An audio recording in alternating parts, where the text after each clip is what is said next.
Okay, here's our next video. I had a request from the fellows there at the Southwest VA to do a video about VATSIM and VATSIM flying as both a pilot and a controller on VATSIM myself. So they had some folks come up to them at the expo, talk to them about how they've got some anxiety as far as flying on VATSIM because they don't really know the procedures or how to talk on the radio and what to say and how this stuff works. So we'll see if we can do a little bit of a video here to try to help those folks. The seasoned vets on VATSIM and the real world pilots aren't probably going to get too much out of this, maybe a couple things if we're lucky, but for the most part this is really just for the newer folks to VATSIM and see if we can't help them out with some of those issues. So let's jump right into it. It's going to be fast and furious because there is a lot of material here and I don't want to take too terribly much time. Just want to jump onto some of the VATSIM resources here. So the VATSIM webpage itself is a really great place to start. Your dashboard, once you sign up for a CID, get enrolled, you can scroll through the page and look around at a lot of good stuff here. This resources is a great spot. If we click on that, it's got a lot of stuff on the left side here. Basics about becoming a controller, using a call sign for your flights, finding ATC, getting started. So choose a pilot client, vPilot for Flight Sim 2020, how to connect, how to join, policies. There's some documents here for pilots, pilot basics. So join VATSIM, familiarize yourself, choose client, all this stuff here. So these websites are really great, where you can find charts, where you can find out who's online. For instance, a SimWare VATSIM map. I got some pictures of that in our presentation here. Model matching. Back to the VATSIM page itself, you can scroll back further down here and take a look at pilot training, for instance. There's one really nice thing here all the way at the bottom, VATSIM IFR Flight Walkthrough US Edition. That's got a lot of great tips and comms in that, and I pulled some of that out for this presentation. The Learning Center is also a great place. Across the top here, any one of these you can drop down and take a look at some of this stuff. Skills here, communications. It's even got oceanic and polar flying info, basics of radio communications. And if you scroll down, talks a little bit about some of this, the 5 W's. Who are you calling? Who are you? Where are you located? What do you want to do? And who are you calling? Again, that would be if you were just talking on Unicom. So like, Sugarland traffic, Cessna 123 Alpha Bravo, main ramp, taxi, runway 4 right, Sugarland, something like that. We'll go through a lot of comms here and who you talk to and how all this is done. But yeah, there's some example comms there, frequency etiquette. So we'll go through the presentation here that I put together for you, and we'll see if we can help you guys out with the whole VATSIM thing here. So obviously the VATSIM website, the VAT USA website, if you were to decide you want to join up to be a controller, you'd go to the VAT USA, you'd join a division, and then you go through the academy for all the different training. All right, the 7110, that's sort of like the pilot's aim, except for controllers. It's got all the phraseology and procedure in it. If you're ever curious about how some things are done from the ATC side, you could Google the 7110 and start flipping through that. So joining VATSIM and flying on VATSIM, aircraft selection, where to start. You probably want to start with an aircraft that you're comfortable with. At a minimum, you should be able to start, taxi, takeoff, fly, land, and taxi in a controlled manner. Know how to use the navigation systems to enter and fly a flight plan, whether it's FMC or the Garmin. Be capable of navigating successfully from one airport to another. Be able to modify the flight plan in flight. So if they give you a direct to some fix, you should be able to do that. Actually accurately fly any given heading, altitude, or airspeed by using either manual or the autopilot functions. But not only that, but also be somewhat proficient in it so that you're, I would say, quick. We need you to do things in a timely manner. Be able to fly an approach or landing, for instance, the ILS, and I would even add to this how to do holding patterns, because if you do events, there's a good possibility or a possibility that you may be asked to do a holding pattern. I don't want to do too much on setup, as most guys probably already have a pretty good idea of how to set the client up and get connected. It's more about communications and procedures today, but we'll run through this very quickly. So once you install your vPilot, obviously you're going to run the settings here, and you're going to want to fill in all the fields. Audio, set up your microphone device, and you could actually check with the little blue slider here as you talk. You'll see the little blue slider move to know that your mic is actually working, which prevents a lot of the radio checks that people tend to do online. Push to talk button, set that up maybe on your HOTUS so that you've got a button maybe on your throttle. Model matching, if you use the fly-by-wire, the FSLTL, you can set that up through there. If you find that you have performance issues or stutters or lag or FPS drops, you can actually reduce the number of aircraft that are displayed. That could be helpful. Miscellaneous, maybe automatically squawk mode Charlie on takeoff, or you've got the mode Charlie button here if you've got an aircraft that doesn't have a mode C transponder, one of the older, maybe like the DC-6 or the Ford Tri-Motor or something. I think you can actually still fly on VATSIM doing that, but I'm not 100% sure on that. Okay, loading into the sim. Basically, that's what your settings want to look like for multiplayer, air traffic, and weather. We do want you to use live weather because we need you to have basically all the same winds as everybody else that's flying online. And of course, if we're advertising visual approaches and it's clear blue skies and you've got, rain and thunderstorms programmed in, that's going to be a problem. Okay, map.vatsim.net is a great resource to see all the live traffic. You can click the buttons at the bottom here for weather overlays, ATC overlays to see who's online and see where all the weather is at. So yeah, it's a good resource there. Okay, moving on, we dropped the weather overlay. What we do have here, though, instead is what we're just showing ATC. And so I was just trying to pick a place that I could pop into just to do a few things. So I dropped into LaGuardia there, and I went ahead and I planned a flight from LaGuardia to O'Hare. Since we do the Chicago ARTAC, or I work in the Chicago ARTAC for VATSIM, I wanted to really focus on Chicago, O'Hare, and Midway to try to get you guys up to speed on what we do there as well. Give you some standard operating procedures there. Okay, so LaGuardia. Now, a good client for charts obviously is going to be Navigraph. There's other options, but you definitely need a chart client of some sort because we use real-world charts as the controllers.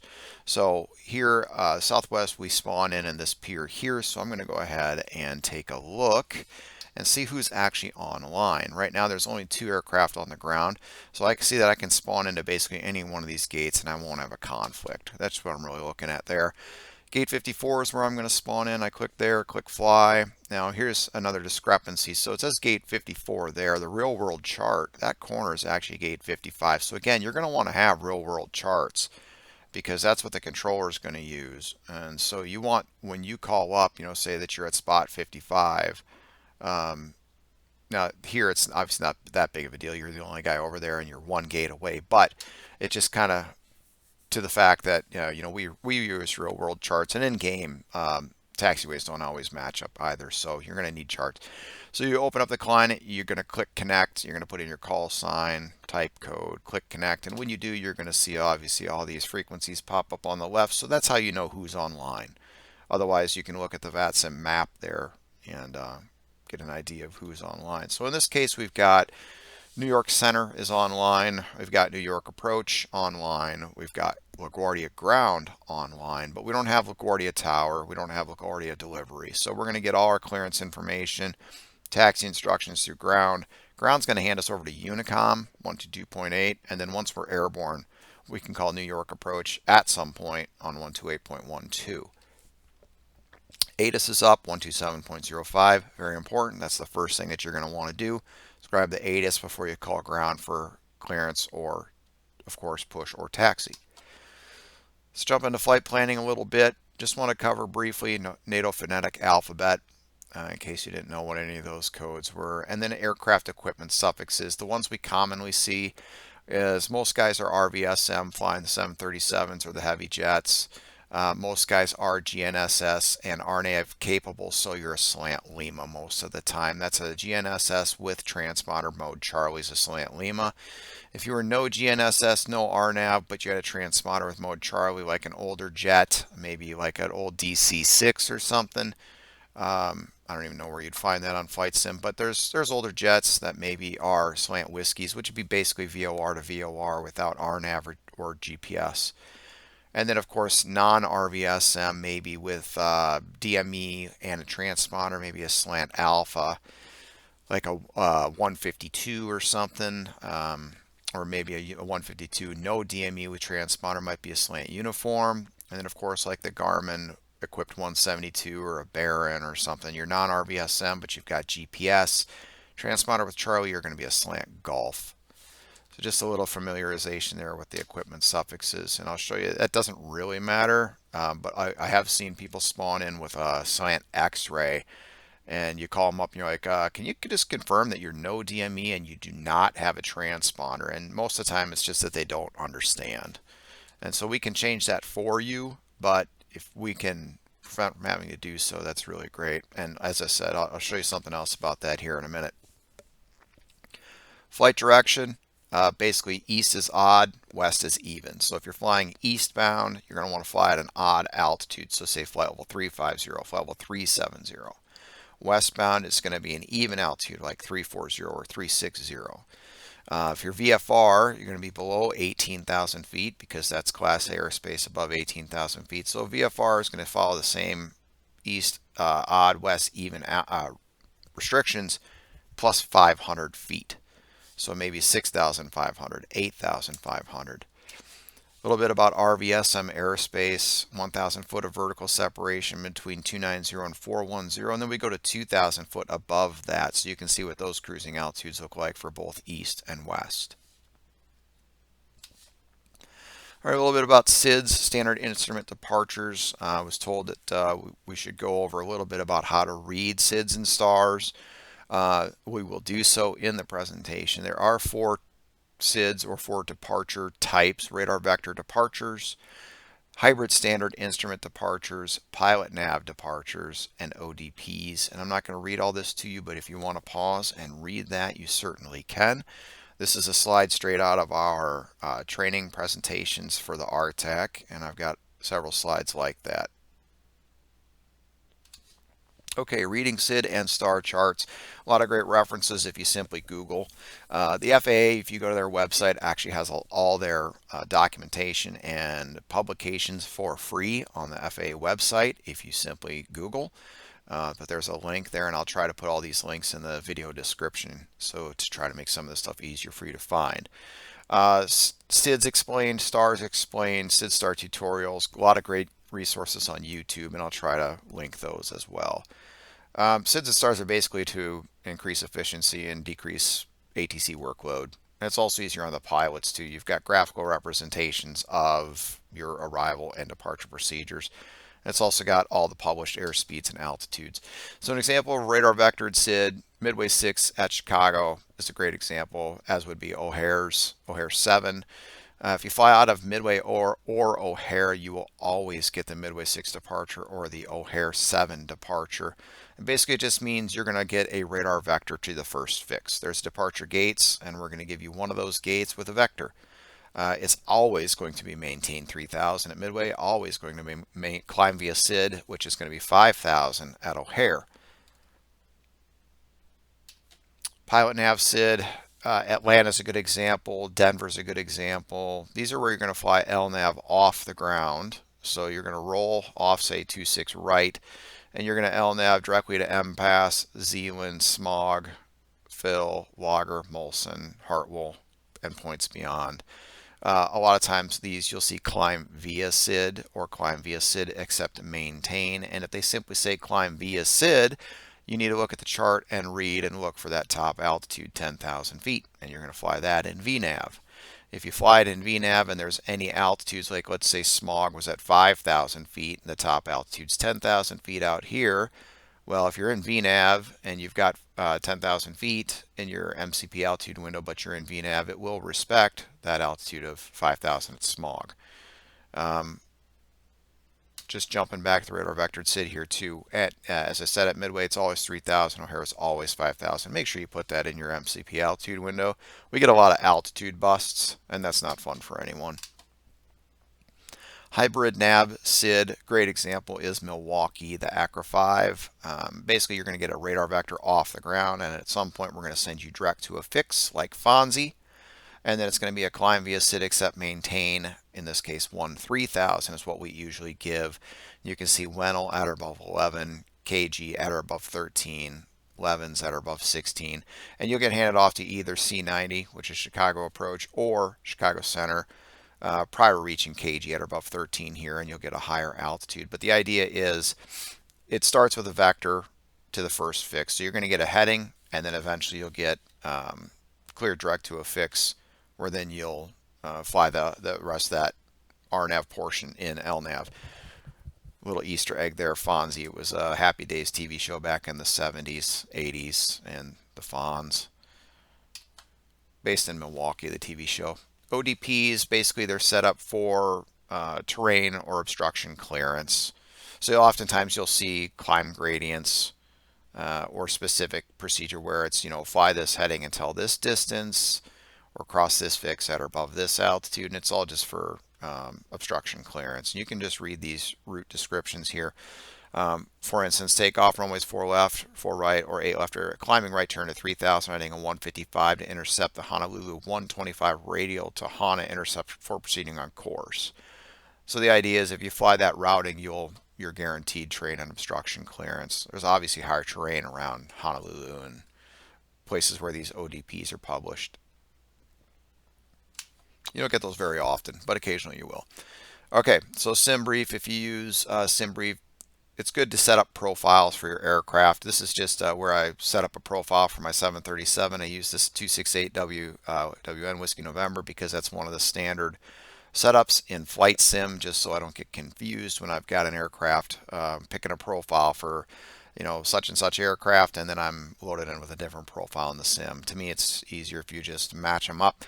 You can set max passengers to 143 if you're using the VA mod files. Those aircraft, the 700s, already set up for 143 passengers as it is, so you'd want to match your profile to that.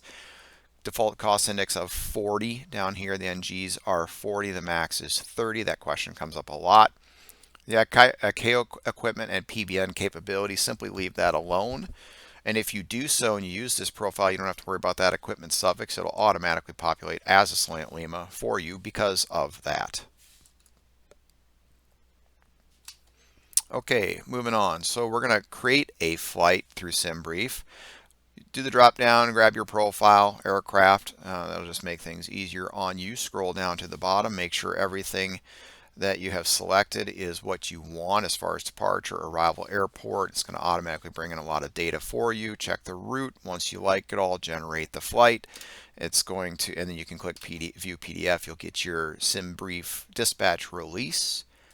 And then at some point here, you can go down to the bottom and pre-file on VATSIM. Or you can use LoveCars 5. You can do your timetable, select the leg that you want. Click Request Dispatch, get your dispatch through SimBrief, pre-file on VATSIM. You can even use the ToSim button to load the FMC. There's other videos for that in the SWA TV channel if you're looking for that information. Either way, click on pre-file on VATSIM. You're going to go to the same place as you would if you click the other button on the VATSIM page. It's going to take you to this page here where you can file your flight plan. Just check all the boxes, make sure you're satisfied with everything there. Voice rules, that's one that you can check, or we sometimes get text-only pilots, and if you're a text-only, you'd want to change that there. Click File Your Flight Plan, and once you file your flight plan, it's going to take you to, well, this is what we see. Just want to pull out a picture there, show you what we see on our client. So we get your flight plan, and we get a flight strip. So the flight plan on the top, this is just an example that I pulled randomly from one of our training files. This is an aircraft going from Midway to San Diego, alternating to Los Angeles. Clicked IFR here, cruising at 38,000 feet. So that's proper altitude for direction of flight. Remember, west is even. He's got the slant lima. These are all things that we just check before we actually give you a clearance. If you had a wrong altitude for direction of flight, we would ask you, hey, how about can you accept flight level 360 or flight level 380 for proper direction of flight? Something like that, if you had filed flight level 370, let's say. PQ, pay attention to that. as we go forward here. Like as I said, the Midway 5, we always give a departure gate. So you're not going to necessarily know what those are, but we will assign that. If you were to say file just directly to Rattlesnake, we're not going to be able to give you that. We're going to give you a departure gate. So we're always checking for that. The squawk is going to be 6232, and then the flight strip down here is going to match up in all the different spots. So your type, call sign, type, squawk code, initial altitude, final altitude, of course the routing, and then this is the C is that you called in with ATIS Charlie. I sent you a PDC, and we're going to give you runway 31 center, some things that we mark. And of course, the slant V is that you're a voice pilot. Okay, if you use the sim brief downloader, you can open that up, export selected formats. It will export those files. And then we'll take one quick look here again at our dispatch release. And the things that I really look at, obviously the route, your weights, zero fuel weight in particular, and your minimum planned fuel. 15,500 pounds in this case. And of course, your expected departure and landing runways. Okay, let's fly. So we jump into one more thing here, flightaware.com. I just wanted to show you that that's a great resource that you can use. It's the IFR Route Analyzer. I believe it's under Flight Tracking, and then it should be able to find IFR Route Analyzer. But you can put in any two airports, and SimBrief pulls the data from here, I do believe. And just so you see here, frequency 131 times in recent history, aircraft going from LaGuardia O'Hare were filed via COAT Q436 Emma, windy to arrival. Very rare that you get an actual departure SID out of LaGuardia. You'll oftentimes get the LaGuardia 6 departure, and we'll look at that. So into the sim, you can click request, flight plan request, as long as you did the sim brief downloader, and you give it a few minutes there or a few seconds, and you'll be able to get the load prompt, load all that up. It does not automatically populate the departures and arrivals, so you're going to have to do that yourself. Put your SWA flight number in there. That's what we do real world for CPDLC en route, and it also will populate that flight number on like your Prague page and some other places too. So it's good to get in that habit. Go ahead and departures, arrivals, load up your departure or a star. So in this case, we loaded up the star, the Windy 2, using runways 28 at O'Hare, Emma transition, and no departure procedure out of LaGuardia. So we're going to then take a look at our routing, our legs page, and actually this is on your route page 2. Verify the entire route, and then on the legs page, you can look at the legs individually. And make sure if you were flying a departure procedure that you would want to verify against the chart all the legs and the speeds and altitude constraints. We'll do that here in a minute. All right, a great example as to why you need some real world charts. Look at LaGuardia here, the LaGuardia 7 departure. If you look at this little window over here, it's pretty obvious that if you're given a departure procedure, and let's say you're going to depart off runway 13 and you're assigned the Whitestone climb.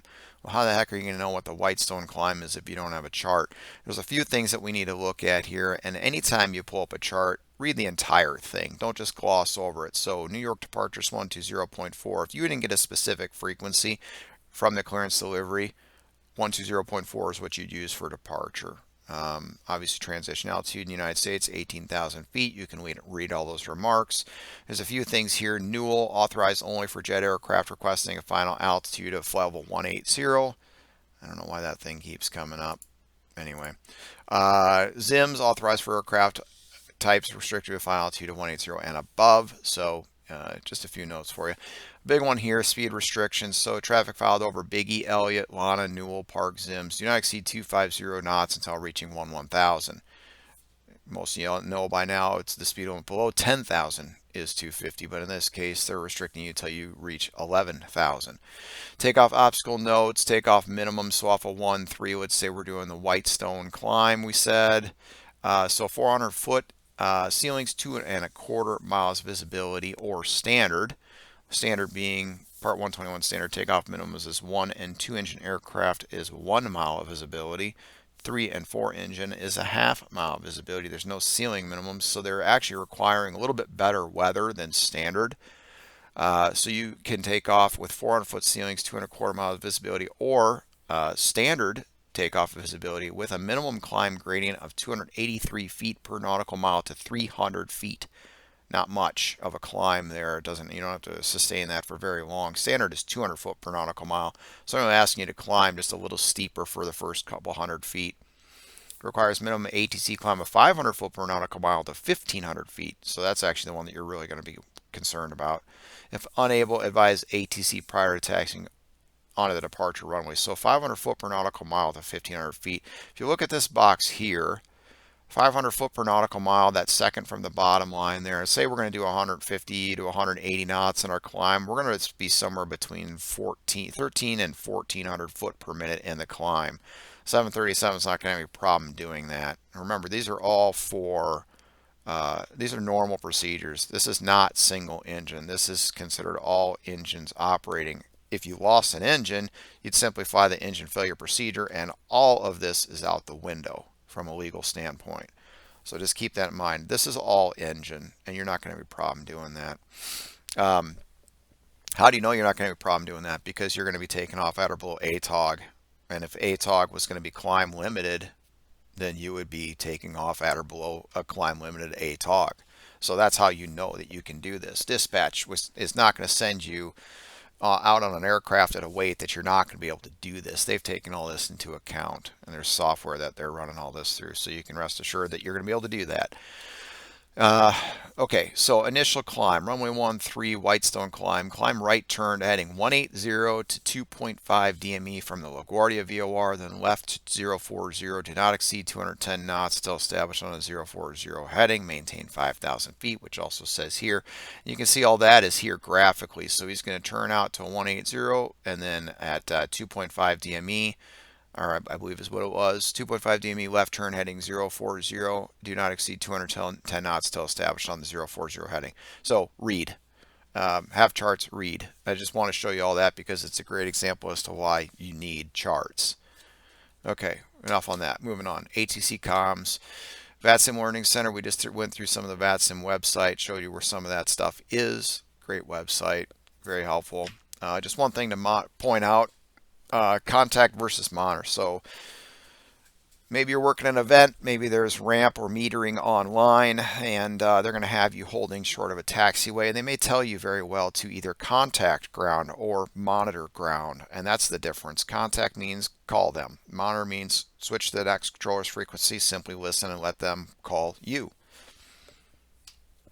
Description of aircraft type.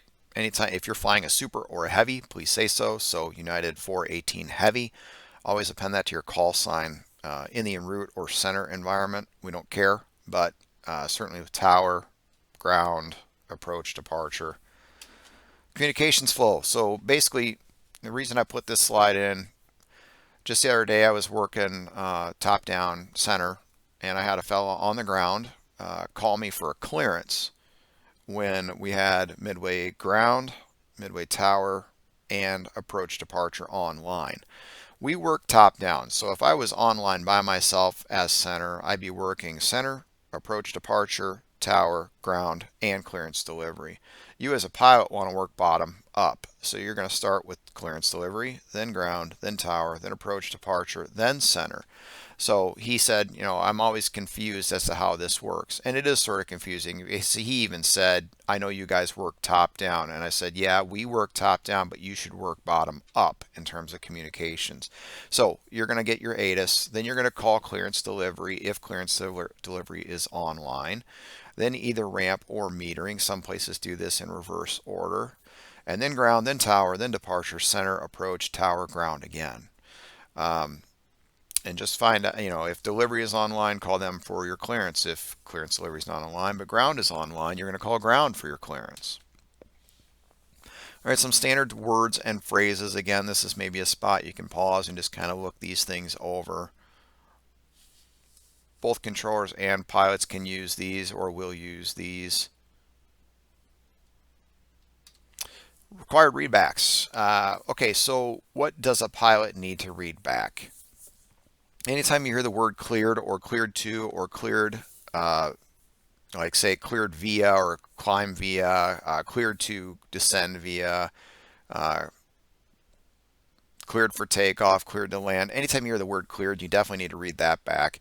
So let's just say takeoff and landing clearances, runway and hold, short and crossing instructions. Those all need to be read back with your full call sign. Altitude, speeds, headings, that all needs to be read back. For instance, if you're checking on, maybe you just flew from an area there was no one online into the center area, and you call us up and say, hey, we're at level 370, yada yada. We're going to radar identify you and tell you basically where your position is. So something like Southwest 1 Chicago Center, radar contact 30 miles southeast of the Victory VOR. You don't need to read that back. It's just information. So just kind of think about what you do and don't need to read back. Clearances and basically what I've got listed here. Okay, moving on to clearance delivery, the first person that you will talk to on the ground, and that could be combined with ground. Keep that in mind. ATIS issuance. The first thing I need you to do or want you to do is listen to ATIS on the ATIS frequency. Pick up that information. Basically what that's going to give you is the weather and any NOTAMs, or if there's let's say NOTAMs like taxiway closures or anything. But it definitely reduces our workload and relieves frequency congestion, because if you don't call in with the ATIS, I'm either going to ask you to go get it, or I'm going to have to read you the weather, which mostly is going to be the winds, visibility, and altimeter setting. And you can get all that obviously off the ATIS, including the direction of flow of the airport, maybe which runway to expect for departure even. Okay, clearance delivery. It can be broken down into an acronym known as CRAFT. Clearance, limit, route, altitude, frequency, and transponder.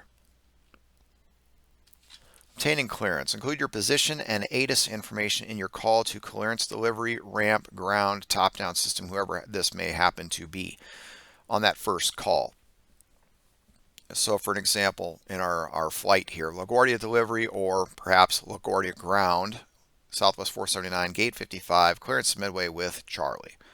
So you're letting them know where you're at and that you've got ATIS Charlie. His response will be the clearance itself, Southwest 479 LaGuardia delivery or maybe LaGuardia ground.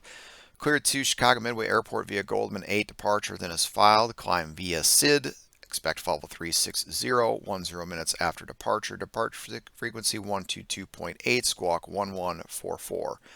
And notice how we break all those numbers, whether it's altitude, speeds, headings, frequencies, squawk codes. We break those up into number form as opposed to your flight number that is in group form. So you're going to want to read those numbers back in the same way. Alternatively, we can request or maybe send a PDC, which reduces controller workload. If you're new to VATSIM, it's actually going to be a lot easier on you as well, because you can simply read your clearance instead of having to write this down quickly and trying to understand exactly everything that you've been told. Okay, so in that case, you could say something like LaGuardia ground, Southwest 479, gate 55, clearance midway with Charlie, or request PDC. Controller is going to simply say stand by for PDC. Thank you for Charlie. So again, we're going to take a look at this real quick here. I just want to touch on a midway clearance and what that would sound like. As I said, you're always going to get the midway 6 departure. It's always going to be 3000. So Southwest 218, midway ground, cleared to Lindbergh International Airport via the midway 6 departure. Radar vectors PQ then is filed. Maintain 3000. Expect level 380, 10 minutes after departure. Departure frequency 119.0, squawk 6242.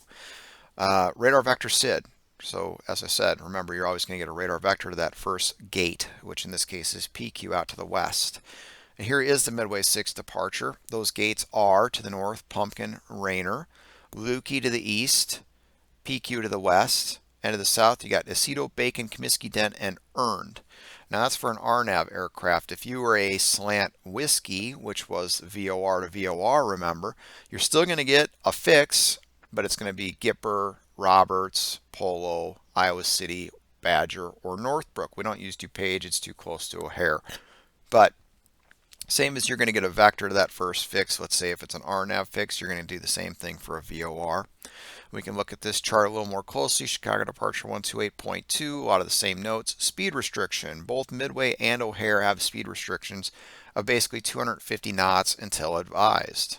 So you'll get that you'll get the release from that speed with center.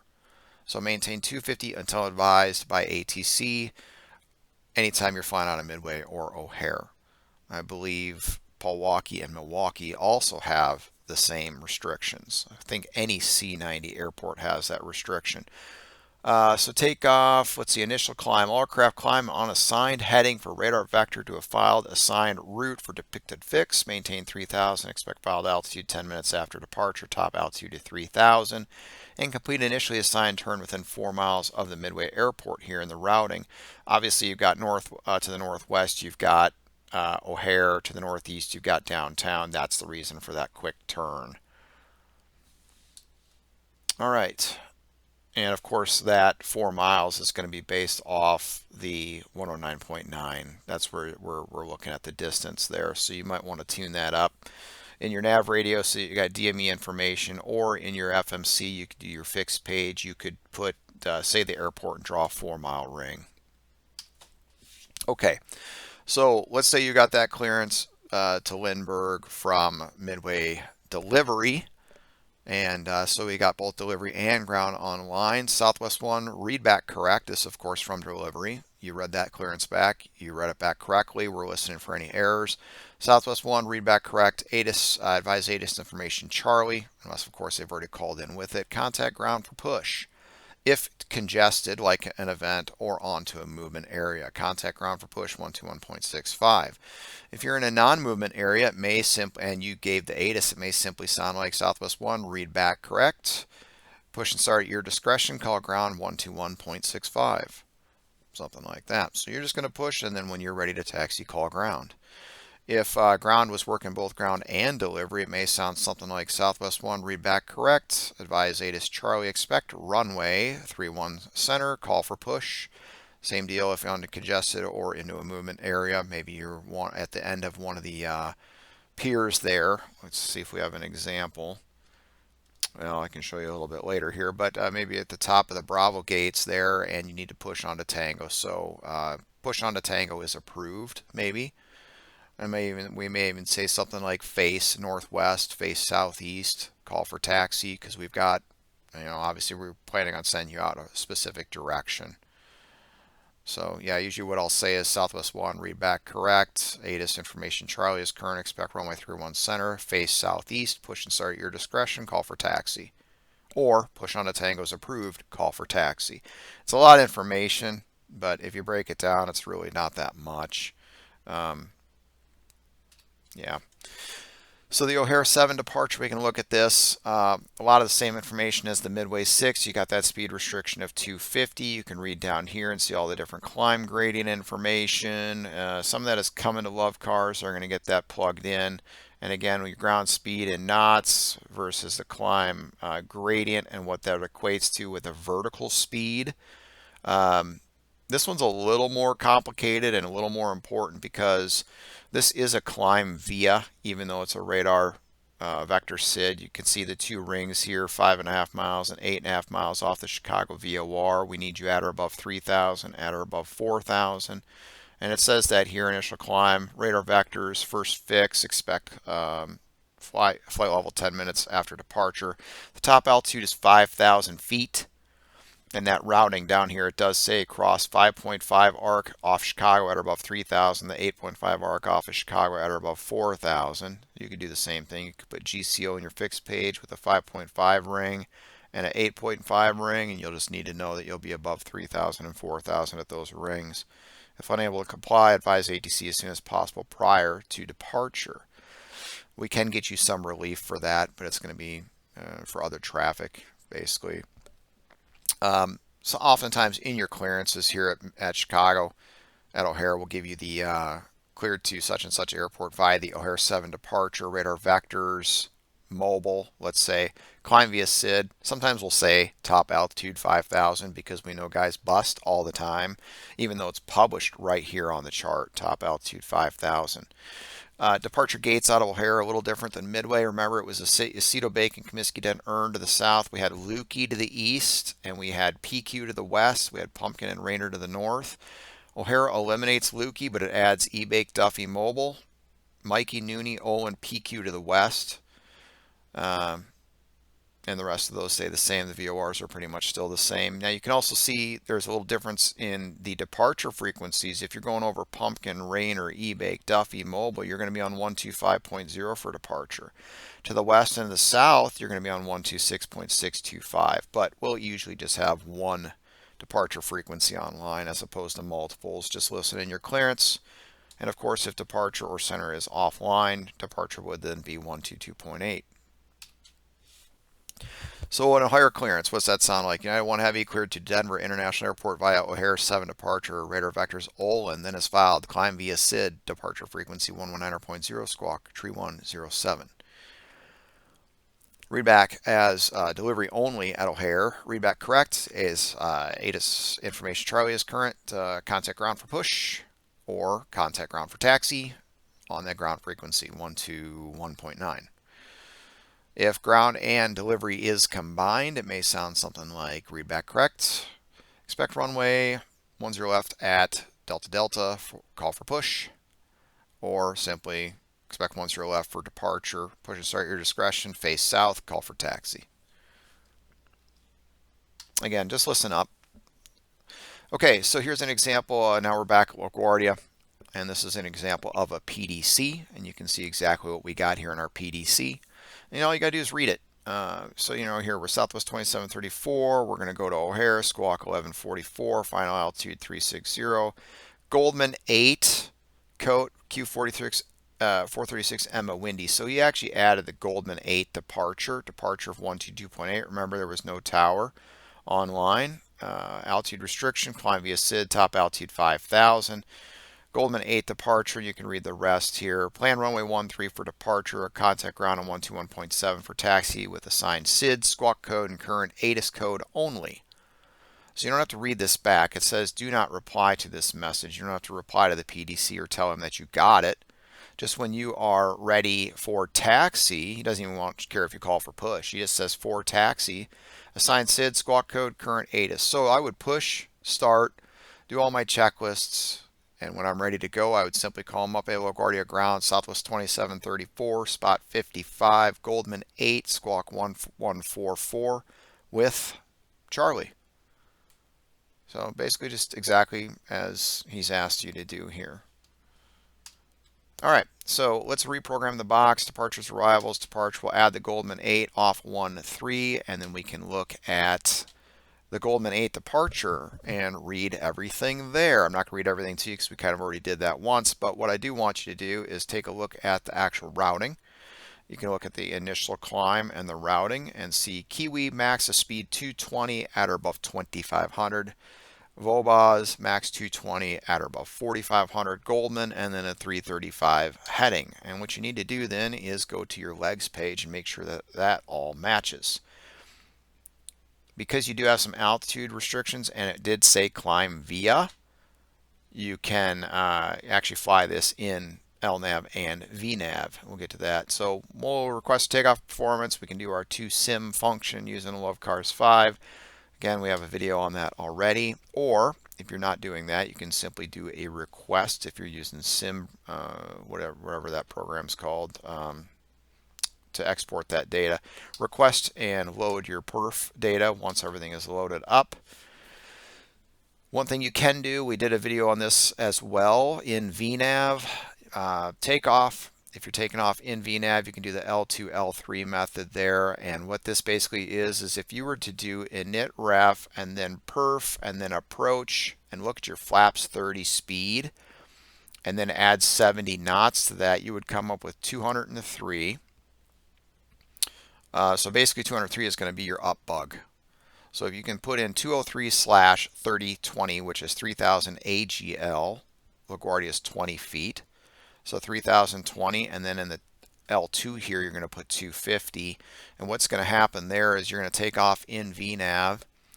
Once you clear the ground, the speed bug's going to jump to the up bug of 203. You're going to it's going to keep the up bug of 203 knots until you reach 3020 feet. Then it's going to automatically jump to 250. So in this case, maybe if you're restricted to 250 below 11, as opposed to speed bug jumping to your normal climb speed, which may be 280, 290, 300, it'll stay at 250 until you push econ and execute. We did a video on that. I don't want to get into too much more detail. It takes too much time, but there is a video for that in case you want to watch. But it's a great method to not exceed 250 knots until advised, which is exactly what the Midway 6 and O'Hare 7 departures are as well. Once everything is set up, your performance planning is all done. Of course, you set your headings, your speed, your V2 speed. You can now arm LNAV and VNAV with 5,000 in the window because the Goldman 8 was a climb via to 5,000. And then double check the FMA. This is rumor, this is fact. So make sure that you've got LNAV and VNAV in the FMA down here as well. Okay, also set your departure frequency, which is in this case is going to be Unicom 122.8. If tower was online, of course I'd put that there. And make sure you got the right squawk code in a normal mode, which in the 7.3 is TARA. Some general tips: don't rush, don't be in a hurry, take your time. Best to do things on the ground as opposed to trying to fix things off the gate or in the air. All your pre-flight operations should be complete, including checklists, all your bags, cargo, fuels loaded, doors closed, APUs running, jet bridge disconnected, pushback truck is connected and ready to go. Then you're ready for push. Role of metering ramp or ground control is also going to be to stage aircraft so as to not overwhelm the downline controllers, so tower controllers, departure controllers, center controllers. Oftentimes during events you'll get things called miles and trail or MIT for this purpose, so please be patient if you're on an event. Quickly about non-towered field operations. So anytime you take off at an airport IFR that does not have an operating control tower, you're going to have to do something what's called the one in, one out rule. And basically what that means is I cannot have an IFR operation in and out at the same time. Once I've released an aircraft for departure on an IFR flight plan, I've essentially closed to the airport to other aircraft. Now, obviously, if there's VFR aircraft, they can do whatever they want, and that would not apply to them. This is just between two IFR aircraft. I want to touch on this. So if you're going to depart from a non-towered airport, and there's lots of them, IFR, and you're going to get your clearance on the ground, it would sound something like November 123 Alpha Bravo, cleared from the West Bend Airport to the Milwaukee International Airport as filed, maintain 3,000. Expect 7,000 minutes after departure. Departure frequency 118.0, squawk tree 121, hold for release. Hold for release basically means do not depart IFR until you get a release for departure.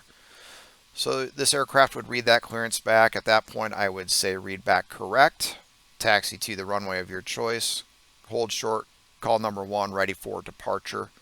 Change to advisory frequency is approved, and that's basically going to tell him go over to Unicom 122.8, taxi out, make all your standard calls, hold short of that runway.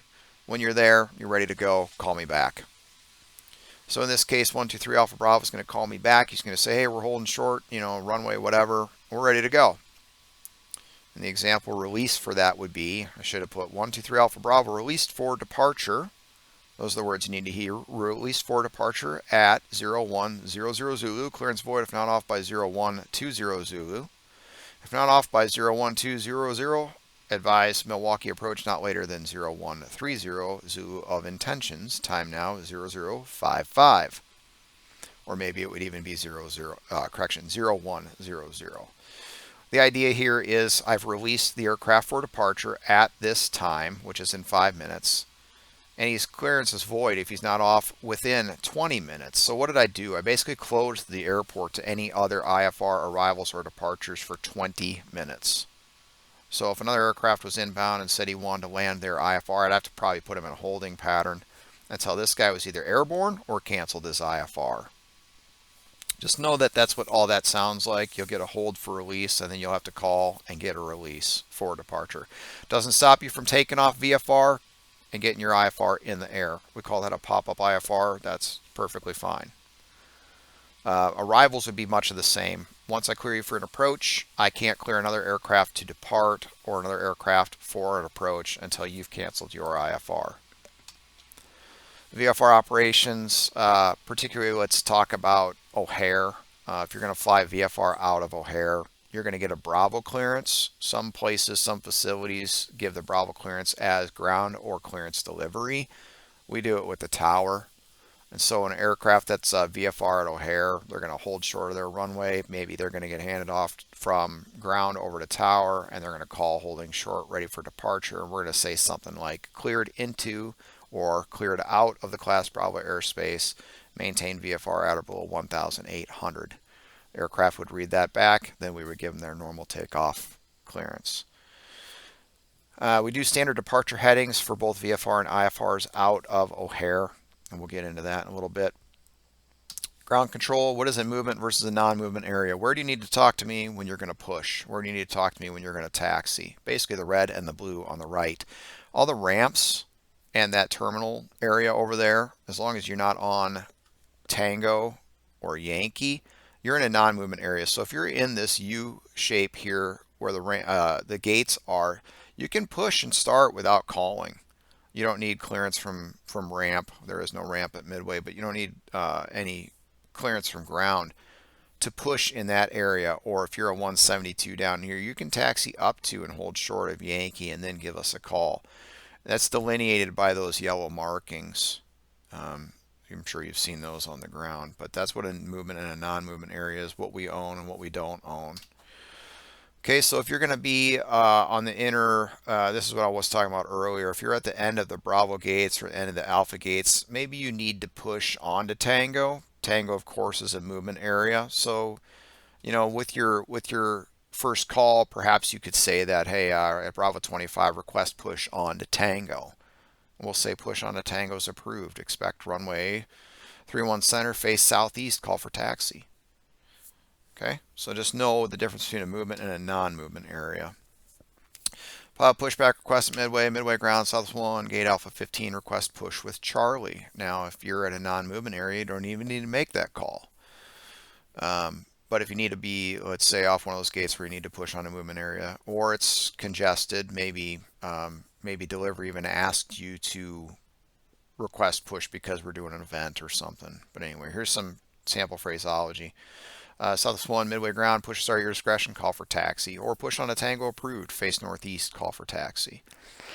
Pilot taxi request, this is what you're going to say to ground. Midway ground, Southwest 1, gate Alpha 15, request taxi with Charlie. You can omit the with Charlie if you already gave that to your delivery or ramp controller. That's going to put on that flight strip and we'll know that you have Charlie.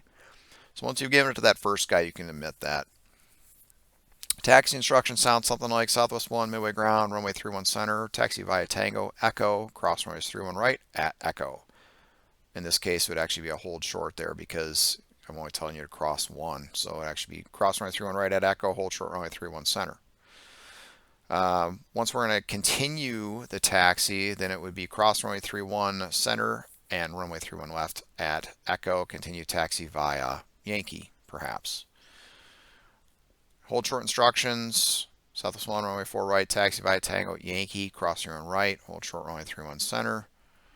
There are some places at Midway that we can cross multiple runways in one taxi. We can cross all the 3 ones at Yankee with one taxi. So say you're off the gate here, you call for taxi, you say you're ready to taxi, we're going to say we're using 4 right. We'll say Southwest 1, Midway ground, runway 4 right, taxi via Yankee, cross runway 31 right, 31 center, 31 left. So just listen up. If we tell you to hold short, hold short. If we tell you to cross, we need you to read that back. So your read back would be runway 4 right, taxi via Yankee, cross runways 31 right, 31 center, 31 left, Southwest 1. All right, moving on. So we're back at LaGuardia here. We've pushed off at gate 55, and maybe we're at spot 9 Foxtrot here. We made our taxi call. So we're going to admit a little bit of information that they wanted here. But LaGuardia ground south 2734, gate 55, push with Charlie. We didn't need to do that as according to the PDC. But he might say LaGuardia ground, Southwest 1, 2734, LaGuardia ground, push spot 9 Foxtrot, call for taxi. So once you're at 9 Foxtrot, you can call for taxi. LaGuardia ground, Southwest 2734, spot 9 Foxtrot, taxi with Charlie. You can omit that again because you actually gave it to him in the push call. Again, we only need it one time. Southwest 2734, LaGuardia ground, runway 13, taxi via taxi lane 9er, Alpha, Golf, Papa, cross runway 4 at Golf. Read that back in full, all those taxi crossing instructions. So runway 13, taxi lane 9er, Alpha Golf, Papa Cross, runway 4 at Golf, Southwest 2734. So then this is what that's going to look like. You're going to taxi up taxi lane 9 onto Alpha. You're going to cross runway 4 at Golf. Watch out for these red circles. Those are hot spots. So obviously it's a spot that needs attention, extra careful attention. Some incidents there where they decided, hey, we need to highlight this so pilots are extra vigilant in those areas. It's obviously a little bit of a spider web right there, so you got to be real careful. All right, taxi tips. Take a moment to look at the chart, orient yourself before you start the taxi. Establish exactly where you are, where you need to go before you release the parking brake. Try to plan so that any remaining checks or pre-takeoff procedures can be completed once clear of any congested ramps or complex taxi instructions, for instance, once on a long straightaway taxi. Try to minimize the amount of heads down time spent during taxi. Vast majority of checks should setup should already be completed with just the final before takeoff checks to complete. If you need to do any extensive reprogramming, just ask to stop somewhere so that you can do that without the heads down taxi. Okay, wanted to touch on this again because we're the Chicago ARTCC and we want you guys to be thoroughly familiar with how things work at O'Hare and Midway. Maybe take a screenshot of this. Taxi out in an east flow. You can expect an intersection departure at 9 center, Fox Fox, and 10 left at Delta Delta. In a west flow, you can expect an intersection departure at 28 right at November 5 or full length runway 22 left. Departure fix, you can see on the left side in these diagrams here what your first departure fix is. Say Pumpkin, say you're flying to Minneapolis and your first fix is Pumpkin and we're in an east flow. You're going to get 9 center at Fox Fox. In a west flow, you're getting 28 right at November 5. So you can very easily, by looking at these two charts here, know exactly what runway we're going to give you depending on that first departure fix on the O'Hare 7 departure.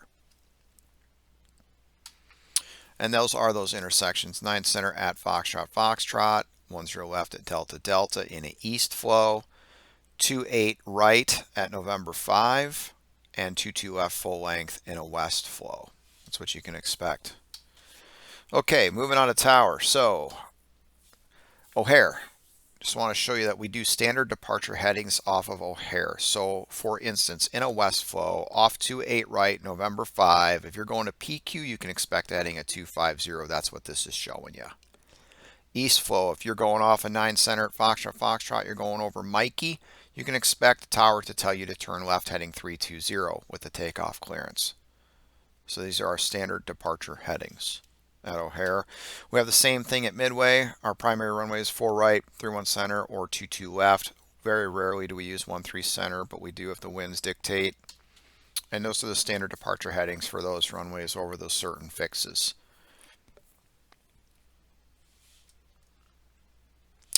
Just as a note here, we've got Pumpkin listed twice, and we've got parens here, east, west. That's the flow of O'Hare. So if O'Hare was in an east flow and you were going over Pumpkin for your first fix, you would expect a 90 to a 110 heading for Pumpkin. If O'Hare was in a west flow, you'd get a 250 heading for Pumpkin. Otherwise, it would just be a 250 for PQ, just a 90 to 110 for Lukey, and a 130 heading for Aceto, Bacon, Comiskey, Dent, or Earned. And of course, you can apply that to the different pictures for the different configs as well. Okay, approaching the holding point. Ground will hand you over to tower, who is responsible for the runways. Ground may tell you to either contact or monitor tower. We talked about that. Usually tower will issue the takeoff clearance without the pilot asking. According to the AIM, jet aircraft are considered ready when reaching. If you're a prop and you need a run up, we'll probably wait on you to call us. However, sometimes we get busy working top down. Be patient. If you do not get a takeoff clearance within a few minutes, you can always check with us. But check final. Make sure there's nobody on a 4-mile final when you're getting ready to call for takeoff. We're just going to tell you hold short for landing traffic. So we'll just save the breath. So say Southwest 2734 contact tower 118.7, and the ground controller is going to tell you that when you're taxiing down the taxiway, getting close to the end of the runway. And you can switch over and you can either monitor or contact. In this case, we'll contact LaGuardia Tower. Southwest 2734 is holding short runway 13, ready for departure. Tower controller would say Southwest 2734, LaGuardia Tower, wind 130 at 5, runway 13, cleared for takeoff. Clear for takeoff or clear to land should be always the last thing that you hear. Winds are only required if it's a tailwind, but we try to give them as much as we can. At Midway or O'Hare, as we said, you get those standard departure headings. So there's just some examples there. And then if you're doing an RNAV SID like down in Atlanta, you might get, it's for close parallel departures that share RNAV fixes. There's something for that. I don't have a picture or anything for you, but anyway, it would sound something like RNAV Southwest 518 Atlanta Tower, wind 250 at 12, RNAV M pass or RNAV 2M pass. Runway 26 left, clear for takeoff. And just looking at that chart here, you can see this is the Jack 2. So off at 26 right, you'd RNAV to M pass. He's telling you that first fix. And so you're going to fly this whole thing here out to Jack, shut, buff out, Cowan. Likely a climb via to 10,000 feet. This actually says accelerate to 250. So they want you to go fast. Get out of the way. You can read the rest of that chart there. It's all pretty self-explanatory if you just read it. Okay, one thing I do want to mention about tower controllers, we do wake turbulence separation. So if you depart behind a heavy aircraft, you can likely get, you'll likely have a 2-minute departure delay. Behind a super, a 3-minute. If you're going to depart, let's say from an intersection, O'Hare's a good example, 28 right on November 5, but let's say that heavy or that super departs full length. You are now considered an intersection departure, and that time is going to jump to either 3 minutes behind a heavy or 4 minutes behind a super. Just so that you know that we do do that, so you can expect a delay if you're ever taken off behind a heavy or a super. Shortly after you get airborne, tower will hand you over the departure frequency included in your clearance. If it was Unicom, he'll simply tell you departure's offline, change to Unicom 122.8. It would be a benefit to have the departure frequency in the standby window of the primary comm radio prior to departure. A good technique is once ground tells you to contact tower, switch tower to the active, and immediately tune departure to the standby. So all you have to do once airborne is hit the transfer button on your comm radio. And then you're going to, tower's going to, it's going to sound something like Southwest 2734, contact New York departure 128.12. And he's going to do that somewhere between a half mile and 1 mile off the departure end of the runway. He's going to tell you to contact departure. Now all you got to do is read that frequency back there. It's departure 128.2, Southwest 2734. In reality, you don't even have to read the departure frequency back. You could say departure, see ya. Over to departure. Once you're airborne, ensure you are tracking your assigned departure route or heading accurately. Don't be afraid to use the autopilot. Reduce your workload. Use the tools that are available for you. Shortly after you get airborne, you hand it over to the departure frequency, including your clearance. Tune that comm radio to the given frequency and wait for a suitable moment to check in. Don't step on anybody else, but be proactive with this if your departure controller is working top down. He's going to be busy. You don't want to stay at 5,000 feet forever, so it's benefits you to call in, of course. On initial contact, you should give your call sign, the altitude you are passing through at the moment of your call, the altitude you're going to level off at, which was your cleared altitude, and the designator of the SID you're flying, the assigned heading or assigned fix. So here's some examples. Our actual departure there out in New York, so our example would be tower handed us over, said contact departure. So after 30 seconds or so, we say New York departure, Southwest 2734, 1300, climbing 5000, Goldman 8 departure. Or you could say 1.3, climbing 5000, Goldman 8 departure. Another example, because we do the standard headings, or maybe you were given a direct a fix, which is unlikely. At Chicago, it's more likely going to be Chicago departure, Southwest 2734, 1.3, climbing 5000, heading 030. The Atlanta instance, Atlanta departure, Southwest 2734, 1300, climbing via the Jack 2 departure. In that case, you don't have to give the altitude that you're climbing to, because he already knows you're climbing via.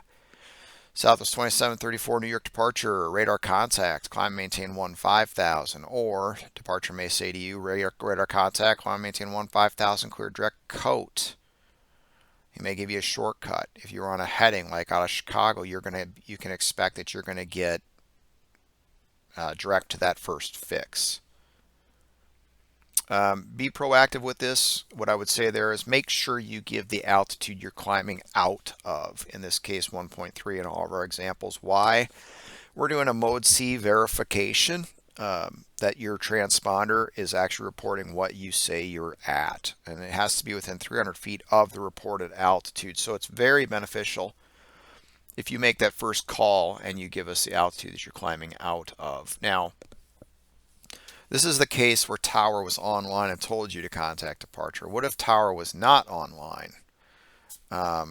And I was working everything top down. I'm working center all the way down, everything. It still is very beneficial if once you take off that you just call me, because I need to know your altitude for this mode C verification. So it's just very beneficial if you call regardless. Once you're off the ground, you're half mile to a mile off the departure on the runway, you're at min cleanup altitude or maybe slightly higher, it's really great if you can call us and just give us the altitude that you're out of for the altitude you're climbing for this mode C verification. To me, that's very helpful. Expeditious phraseology, we may use words immediate or expedite. Now, that doesn't mean throw the passengers off their feet, the virtual passengers. It just means give us your best rate, whether it's climb or descent. Immediate would be expeditious to avoid an imminent situation. So if you hear immediately, we need it now.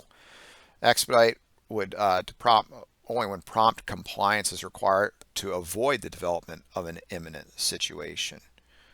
If we need you to make a crossing restriction, we may just say something like, give me your best rate.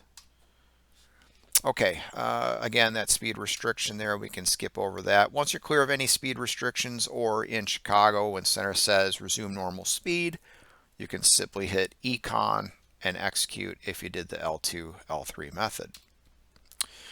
Going over to center. So eventually, departure controller will send you to the center controller. So departure will say Southwest 2734, contact New York Center on 125.32. 2532, Southwest 2734, see ya. Subsequent check-in with center controller should always include the altitude leaving for and the altitude assigned or level at. Same as departure. So in this case, New York Center, Southwest 2734, 8.3, climbing 15,000. Or if you're level, just simply New York Center, Southwest 2734, 15,000. Or level 15,000. And his response will be Southwest 2734 New York Center, climb and maintain level 380. He may level you at 230 because the altitude that is split between the low and high center sectors is 240. So the low controller may climb you to 230, high sector owns 240 and above. He may level you at 230. You may contact another center. So maybe in this case, one center tells you to contact another, and then that second center is going to climb you higher. There is a split if you're doing a high and a low. Level 380, Southwest 2734. Remember, required readbacks, headings, altitudes, airspeeds, other clearances. So level 380, Southwest 2734. Make sure you always include your call sign anytime you're reading back a clearance. Well, so you can relax a little bit at cruise. It is very important that you keep listening frequency of your call sign in case controller needs to contact you. Southwest 2734, contact Cleveland Center 127.85. He's transferring you to the next center controller. You're crossing the boundary. So the Cleveland Center is not going to be very happy with you if you're not paying attention. Cleveland Center 2785, Southwest 2734. Your check-in, remember the altitude. Cleveland Center, Southwest 2734, level 380. Keep in mind, flight levels start at level 180 and above. It's not flight level 4,000 when you check on after departure, or flight level 3.5 climbing 5,000. That's just 3.5 or 3,500 climbing 5,000. If you need to step away from the radio, please advise. Let us know when you're back. All right, use time of cruise to prepare for your arrival. Get the destination weather, ideally ATIS as early as possible. Do all your your planning in terms of loading up the stars, loading up approaches, get notes of the weather there, particularly winds, visibility, cloud seeing, altimeter. Make sure the FMS is programmed correctly for the anticipated arrival. Think about how you will fly the approach. Where on the approach will you want to configure for the aircraft for landing? Think about stabilized approach criteria. Consider any terrain. What are the minimum safe altitudes, which is on the chart? Tune any navigation aids such as the ILS, or make sure that they will automatically tune if your aircraft does this for you. Check the FMS programming. Verify all the altitudes and speeds on the arrival in the legs page. After landing, where will you park, how you get there from the runway, which exit you intend to vacate the runway at, how you achieve this. If your aircraft does auto brake, which setting will you use? Cancellation radar service. Say you're flying from New York Center to Cleveland's airspace and Cleveland is offline. You're probably just going to hear something like Cleveland Center is offline, radar service terminated, frequency change to advisory is approved. If you're a VFR, he's probably going to say squawk and maintain VFR, frequency change approved. Okay, cruise. If you're ever asked to modify a cruise airspeed, right there, the cruise button, line select to left there, you can change your target speed for cruise. If you're in VNAV, altitude information phraseology, some things that you may hear. These are sort of non-radar. Skip over these for the most part. The big ones here, cross fix at something. So cross, I don't know, cross fight at 1/1000.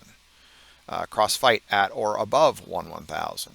Cross 5 miles west of fight at 1/1000.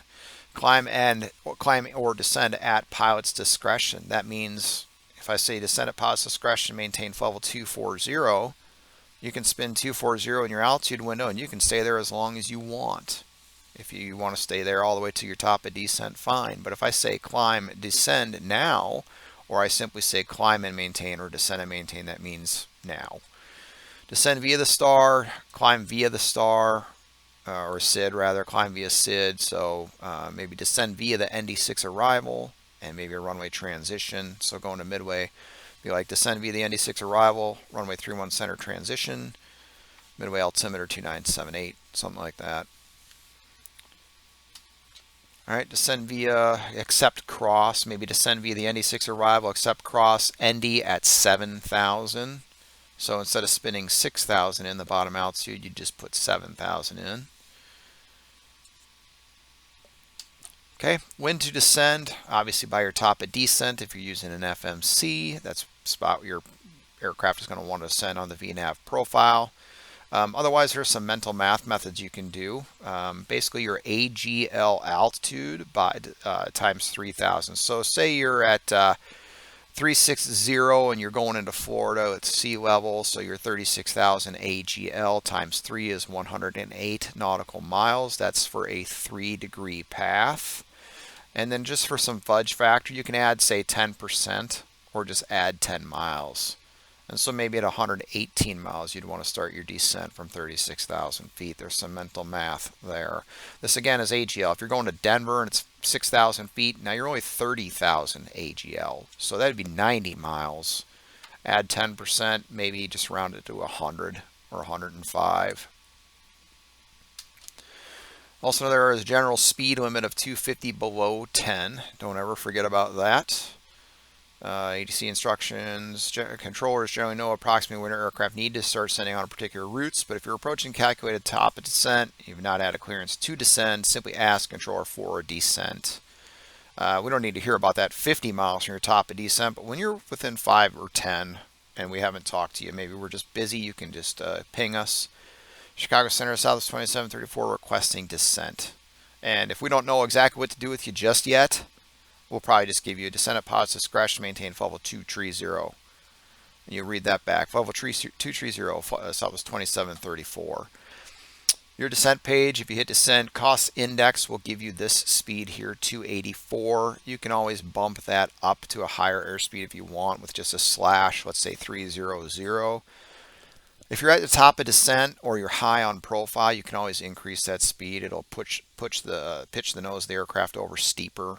So, higher airspeeds in descents, a steeper angle with an idle descent. So that can help you get down.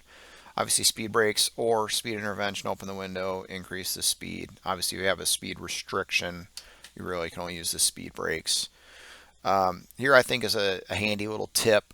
So for instance, I threw in a flight plan from Dallas to Midland, Texas. Midland doesn't have any arrivals, doesn't have any stars. So how can you do descent planning going into a place that doesn't have any crossing restrictions like a star? Well, what you can do is do the mental math methods, or in this case what I did is I took Midland, I line selected here, got it to the scratch pad, did a slash -35, put it on top of Midland, and that gave me a fix 35 miles from Midland, and then I put 10,000 feet here at that fix. What does that do? 35 miles from Midland, I'm going to be at 10,000 feet is what I'm telling the VNAV that I want. And why? Because 3-degree path, which in reality would be exactly 30 miles at 10,000 feet, would give me a 3-degree path from that point to the airport, which would be essentially an idle descent to Midland at that point. And I simply added 5 miles for a little bit of a fudge factor. So it's something you can do. Stars, okay, just like SIDS, just for efficiency.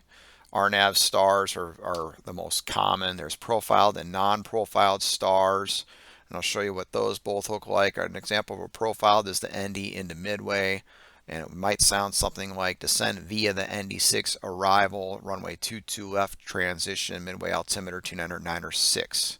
Descend via the ND6 arrival. A non-profiled star would be one that does not have a lot of published altitudes. Again, I'll show you an example, but that might sound something like Southwest 2734, cross megs at and maintain 1000, runway 22 left, transition to South Bend altimeter 2996.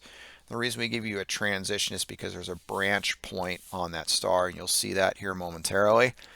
What if I was given a descend via and then later told to descend and maintain? Well, the altitudes on the star are now no longer required or valid.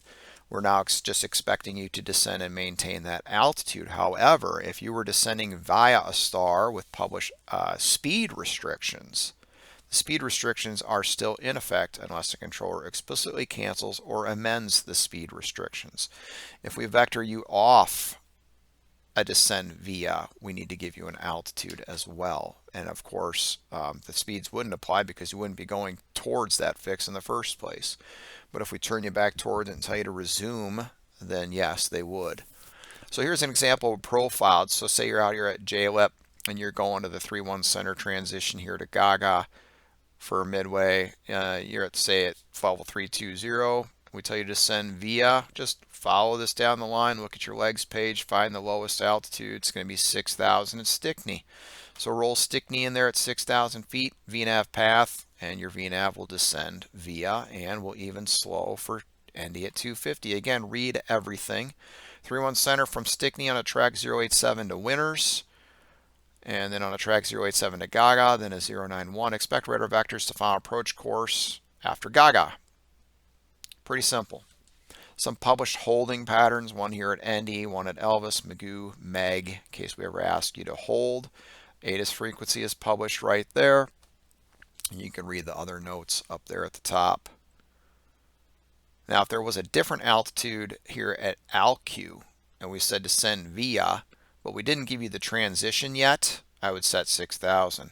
Once you get that transition, let's say we give you the 4 right transition, and ALQ, let's say that was 4,000, then you'd want to set 4,000 instead of 6,000 for your descent via. The FISC 5 is changing, as is the PANG 4. These used to say expect at 10,000, expect at 6,000. So we think there's a likelihood that these are going to become descend vias as well. A better example of a non-profiled would be the Milton 4 here to LaGuardia. You can see where it says expect to cross. So this would never be a descend via. It would simply be a cross beauty at maintain 1000. So then you would just start at your top of descent wherever that is to cross beauty at 10,000. These would not apply unless they were explicitly told to do so. Again, read the routing Apple, Proud, and you're going to get a vector of the final approach course after Proud. Holding instructions, just want to talk about this because, during events we may give you some holds. So when you get a hold, you're going to get a direction from the fix or waypoint, the holding fix or waypoint itself, the radial course, bearing track, azimuth, airway, or route to hold on, leg length if in miles, and direction of holding pattern if non-standard, with right turns being standard. And then expect further clearance time. This is what holdings instructions would sound like. Remember, radials go from VORs. So if you're on the 039 radial, you're northeast of the VOR. Now you can obviously fly that radial inbound or outbound, but you're still on the 039 radial. This example, this picture here, he's 10 miles to the north of the Orlando VOR on the 360 radial, and his clearance would sound like this. Cessna 1234, hold north of the Orlando VOR 10 DME fix on the 360 radial, left-hand turns, 4-mile legs, expect further clearance 2000 Zulu. That's what his holding pattern would look like. Standard left-hand turns. He was not given, he was given 4 DME or 4-mile legs. So standard would be a 1-minute leg length below 14,000 feet. Above 14,000 feet, it's 1.5 minutes. But if you were not given a DME distance for the leg lengths, you would simply do the time of 1 minute below 14,000 feet. There's also holding airspeeds, max holding airspeeds. Below 6,000 feet is 210 knots. Between 6 and 14 is 230 knots. Above 14,000 feet is 265 knots. Keep that in mind. You can Google all this too, of course. Another example over here, Cessna 1234 holds south of the Orlando VOR 10 DME fix on the 360 radial. Make right-hand turns, 4-mile legs, expect further clearance 2100 Zulu. Of course, you can read the rest of that there. Okay, holding pattern entries, direct, parallel, teardrop, that's what they look like. This here is if you're trying to decipher what this is all about. In this case, this is your holding fix. This is your holding pattern. And if you're coming from area B, it's a teardrop entry. So you're going to cross the fix with about a 30 to 45 degree offset of the inbound course. Fly that outbound for a minute, turn back around, intercept the inbound course, and now you're established in the hold. From area A, it would be a what we call a parallel entry, where you would parallel the inbound course on the reciprocal heading for 1 minute, flip it around, about a 30 to 45 degree intercept in this direction here, and fly inbound and established. And then from area C, here is a direct entry, and that's what those all kind of look like there. Issuing holding instructions, a couple of examples. So we're going to tell you you are cleared to the fix to hold at. That's in your new clearance limit as opposed to airport. You are not cleared any further than the clearance limit. So in this case, American 113 cleared to Ocala VORTAC. Hold north on the 360 radial. Expect further clearance 1020 Zulu. There was no anything about turns, nothing about left turns, nothing about leg lengths, so you're expected to make right-hand turns 1 minute legs. What's even better is we tell you to do a published hold. That makes everyone's life easier. A lot of stars have published holds, so we'll simply tell you cleared to fix, hold whatever direction as published, maintain altitude, expect further clearance. So a case might be Southwest 113 cleared to Haley, hold southeast of Haley as published. Maintain 6,000, expect further clearance 0100 Zulu. So just look at the chart and program it as exactly as it's pictured in your FMC. We may omit maintain 6,000, in particular if you're already at 6,000. So in the FMC, your hold button, you'd in this case put Haley. You'd want to put in, what was our clearance here? Southeast of Haley is published. I'd have to look at the chart, but you'd have to put in the inbound or the radial with the inbound course. If you put 1 in, you could just jump down here because this will auto-populate based on the reciprocal that you put in down here. So, and then /R or /L for the left or right hand turns. And then if you're going to do distance, say maybe 5.0 legs, just pop that in here. Execute it. It'll draw it on your MFD and you can verify all of that. This exact hold, I don't know where I got this picture from, but the DuPage west on the 248 radial right-hand turns would look like this. So there's a DuPage VOR, here's the 248 radial. Remember, radials always go from VORs. So you're going to hold on the 248 southwest of DuPage. So you're going to fly 68 heading inbound, cross the VOR, turn outbound for 1 minute, back in, 1 minute, and continue. Okay, exiting holds, you'll be cleared to, this center or approach would then say Delta 773 cleared to O'Hare Airport via last cleared routing. That's usually what you'll hear, or cleared to O'Hare Airport via direct whatever fix to rejoin the whatever arrival, or cleared to O'Hare, resume the whatever arrival. or cleared to midway, resume the ND6 arrival. All right, handoff to approach.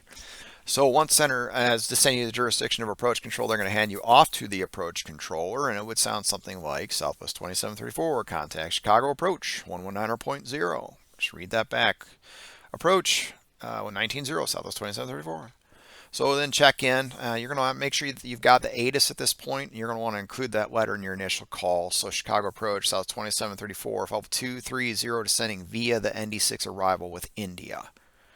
Or if you're going to O'Hare, Chicago approach, South 2734, 16,000 across fire at 9,000 with Delta. And of course, center would have told you to do this.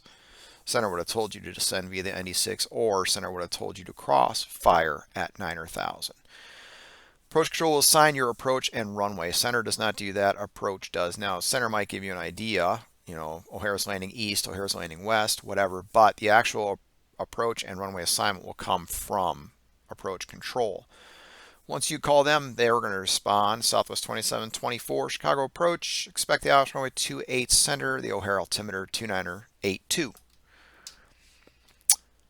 Okay, we already talked about that. Approach. Okay, just a couple quick things about airspace. The Bravo in particular, you can read the rest. VFR must have an entry clearance or an exit clearance into the Bravo. So if you're going to fly VFR, just make sure you remain clear of the Bravo unless specifically cleared into the Bravo. And all aircraft flying underneath the class Bravo, the maximum speed limit is 200 knots. You can do a little bit of Google and research on your own for U.S. airspace glance. At a glance, VFR cloud clearance requirements, two-way radio communications, entry requirements, all that good stuff. SkyVector is great for charts en route, low en route chart. It's got some published holds on it. A lot of information there. I don't want to spend too much time on this. Sectional chart, Chicago terminal area chart, which is great for the VFR guys. You can see exactly where the airspace is. If you're going to fly out of Schaumburg here, the Bravo goes down to 1,900 feet. So you're going to do your pattern, whatever you're doing at Schaumburg, at or below 1899, just so that you're not in the Bravo. And then, of course, there's the Chicago fly chart here. It's got some different VFR routing, some preferred routing that may follow these interstates. Let's say you're coming from the southwest and you're going to go to Milwaukee. So at or below 2,500 feet here, following the interstate at the interchange, you'd fly basically direct to the Northbrook VOR and then direct to the airport from there. Just a lot of good resources is all I'm trying to show you. Approach separation standards, how we handle you guys and how we separate you on the network. Another diagram there, how we separate IFR to IFR or VFR to IFR in the different airspace classes. Again, you can pause if you want to look at any of this stuff a little bit longer. Our client and what we see, this is O'Hare in the center, midway down here to the southeast. Milwaukee right here. DuPage, Aurora, Gary, and you can see what we see on you, your call sign, your first fix that you're going to as a departure, your aircraft type. Here it shows what airport they're going to, what aircraft type, and that'll flash between their airspeeds and altitudes. VFR separation or visual separation. If I can get you to maintain visual separation with another aircraft, if you'll report him in sight, that can be very helpful for us. We can tell you to maintain visual separation. If you can get the airport in sight or the preceding aircraft in sight, we'll even clear you for a visual approach. It can be very handy for us. ILS precision approach with the localizer glide slope marker beacons approach lights. A couple of YouTube videos about how the ILS works and how to fly an ILS approach. Too much time. I don't have enough time here to tell you how to fly the airplane. I'm just trying to focus on the ATC side of things here. Localizer approach, localizer back course approach without the glide slope. You can look into those and how those work as well. Reading approach charts, couple links, couple good YouTube videos. Again, I'll try to link this stuff in the description. Reading approach charts, you got the pilot briefing, procedures notes, plan view, profile view, minimum section, and what those charts look like. And again, it's kind of like a book, top, bottom, left to right. All your frequencies across the top. Obviously important, the ILS frequency, 108.95, approach course 273, down to a DA of 851, which is 200 feet above the ground. The runway elevation itself, the touchdown zone is 651 feet. Top-down view, side view, minimum section, lighting, missed approach procedure, also written here textually, the missed approach procedure. If we tell you to fly the missed approach, this is what you need to do. So you better have reviewed this prior to actually being on the approach at some point. In case you do go missed approach, we tell you to fly the missed. Spoiler alert, at O'Hare and Midway, you'll never fly the published missed. We're going to give you a heading and an altitude to fly. Always make sure that you load the approach transition. If you don't, in this case for 28 center, all you're going to get is Seika, Zupti, and the runway. If you load the transition, you'll get everything out all the way out to Vogler. And that's what we need, and I'll tell you why a little bit later. Also, if you're ever expecting one runway and we tell you to change to another runway, please make sure that you've tuned up the proper frequency. I can't tell you how many times I've told a guy to intercept the localizer and I watch him go through the localizer and intercept the one to the north or the one to the south. They didn't change the frequency. Obviously a problem.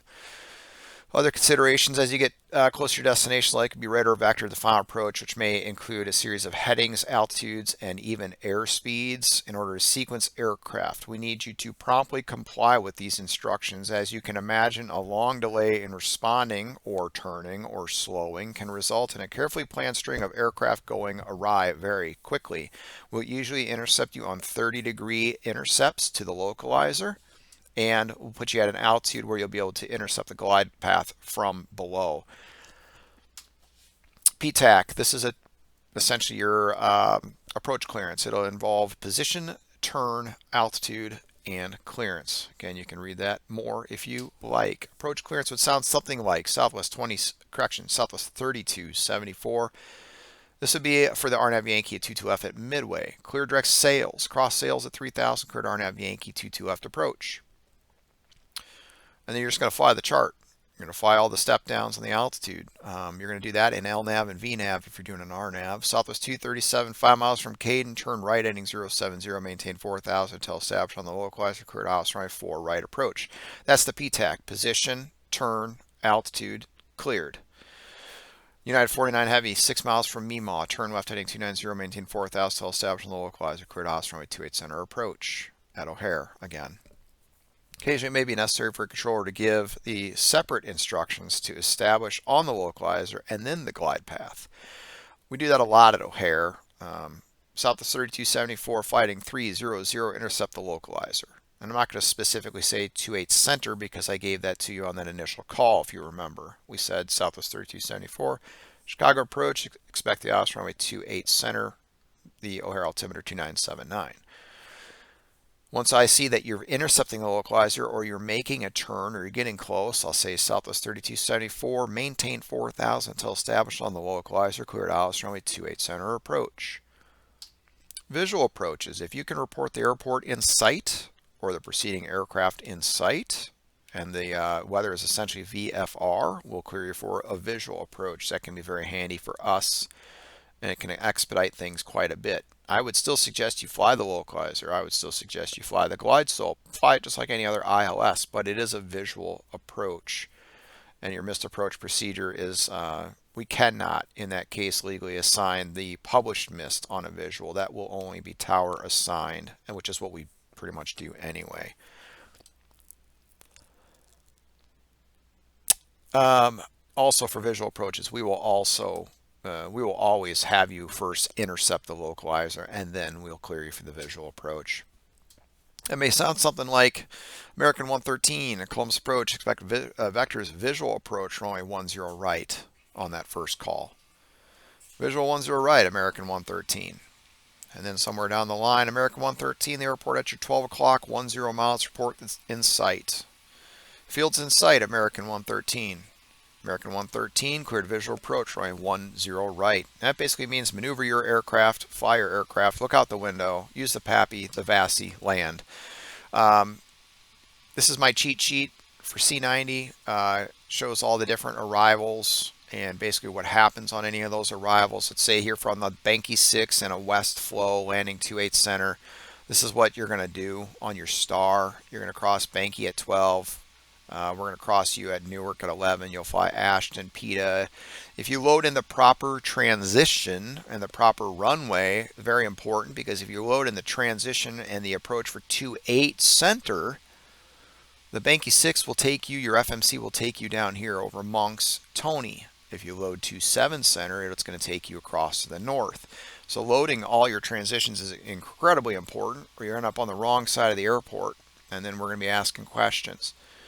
Will this send you to 7,000 on the downwind? We'll turn you, clear you. What I do want to show you here is the Watson 4 coming from the southeast. You're going to come prize. We're going to have you cross Hulls at 12,000. You'll go Style, Dweeb, CNAC, and then it's a 270 vector on that star. What I like to do, especially in a west flow, and you'll only have the Watson in a west flow, is after Dweeb, we'll say clear direct Nichols or clear direct Linda, intercept the 27 center localizer, or Linda, intercept the 28 center localizer. Now I'm going to show you why that can be a problem. Remember Linda on the 28 center. We're going to jump ahead here a little bit. So we've got the Windy to Emma, which the Windy is actually up here. That was our example from our LaGuardia flight, but I really want to focus on this one, the Watson. If you load up the 28 center ILS, but you do not select the transition, look what happens. You only get Hazel, Seika, and the runway. So let's jump ahead here for a second. You'll only get Hazel, Seika, and the runway right here. Hazel, Seika, and the runway. You don't get Rizuko, Mima, Cone, Sinto, Linda. Remember I said I wanted you to go direct to Linda after that fix.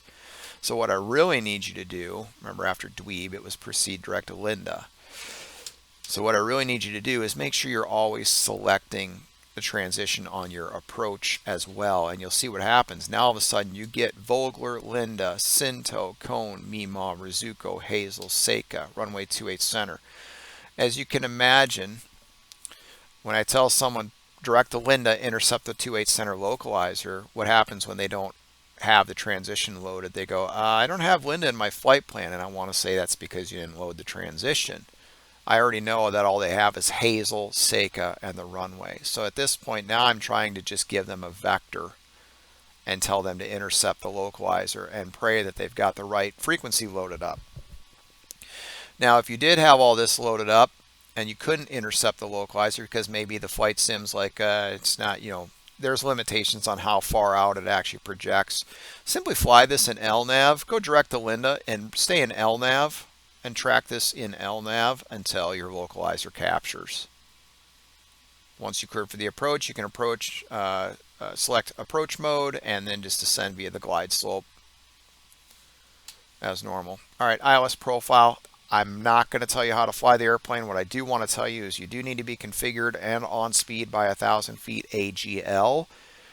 What I try to shoot for is at 10 miles out, speed of 210, flaps 5. And then intercept the glide slope, configure on speed. That's just going to come from practice, but that's a sample ILS approach profile. Pause that, take a picture of that, do what you want. Okay, speed restrictions. Remember, there's always a speed restriction of 250 knots below 10,000 feet. So if I even tell you to maintain speed 300 and I descend you to 7,000, I'm expecting you to reduce to 250 below 10. Some ways we can issue speed restrictions: maintain 210 knots or maintain 170 knots or do not exceed 170 knots. Maybe we'll say something like maintain 170 knots until a 5-mile final. We're expecting you to comply with that. Now, if I had given you a speed restriction of maintain 210 knots on a base turn and then I later clear you for the approach, speed restrictions are canceled. Anytime you're cleared for the approach, speed restrictions canceled. Unless I give you another speed restriction, maybe it's that maintain 170 knots or greater to a 5-mile final. So just know what you've been given. Another example here is Southwest 373, maintain 210 knots, then descend and maintain 7,000 feet. I'm expecting you to slow to 210 and then descend to 7,000. When I no longer need those speeds, I'll simply say resume normal speed. Okay, you've been cleared for the approach. You're established on the localizer and the glide slope. I see that you're descending nicely out of the final approach fix. At that point, I'm going to send you over to the tower controller.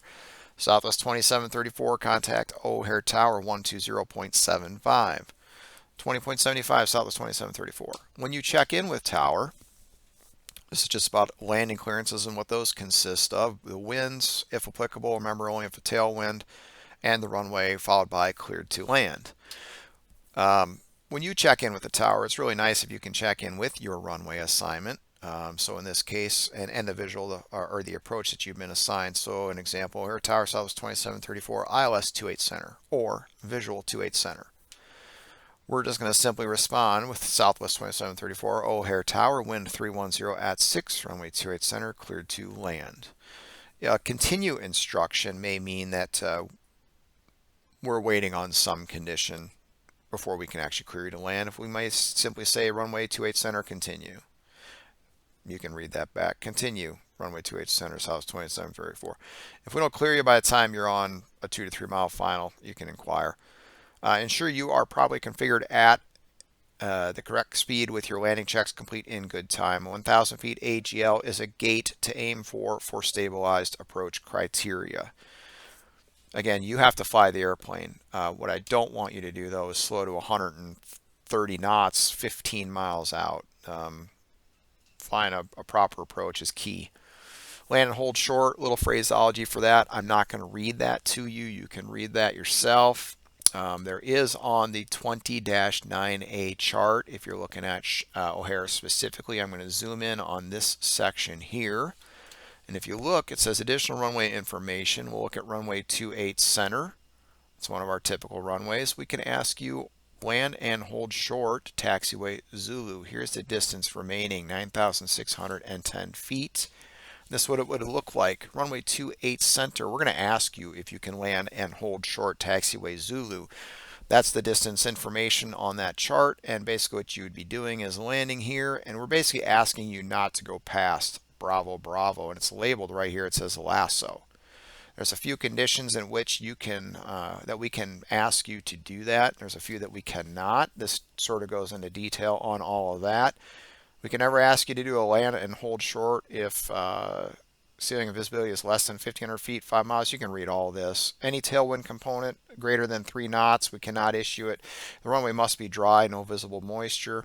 What's the point of this? If we can get you to accept land and hold shorts, 28 center here, we can use Zulu to taxi aircraft across the runway without having to have them hold short. It's just for expeditious flow of traffic on the ground. Missed approaches and go-arounds. Okay, always be prepared for the possibility of missed approach. Have reviewed your missed approach procedures. Again, we're not going to issue those at O'Hare or Midway, but other places you will and can get those.